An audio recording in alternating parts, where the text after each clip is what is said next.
Welcome to Sai creation. இன்னைக்கு Krittika special என்னன்னு பார்க்கலாம் வாங்க. சுட சுட ஒயிட் ரைஸ், அது கூட மாங்காய் போட்டு சாம்பார் வச்சுருக்கேங்க. கத்திரிக்காய் முருங்கைக்காய் போட்டு மாங்காய் போட்டு சாம்பார் சும்மா சூப்பராக இருக்குது பாருங்களேன். அந்த பீஸ் எல்லாம் மாங்காவோடைய இதுவு, அது கூட அவரைக்காய் பொரியல் பண்ணியிருக்கேன். அப்புறம் மாம்பழம் கட் பண்ணியிருக்கேன்.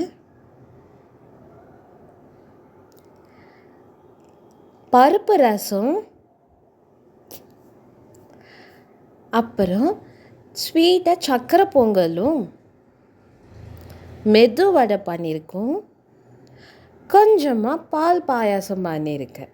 இந்த வீடியோ பிடிச்சிருந்தா லைக் பண்ணுங்கள், ஷேர் பண்ணுங்கள், சப்ஸ்கிரைப் பண்ணுங்கள். தேங்க்யூ.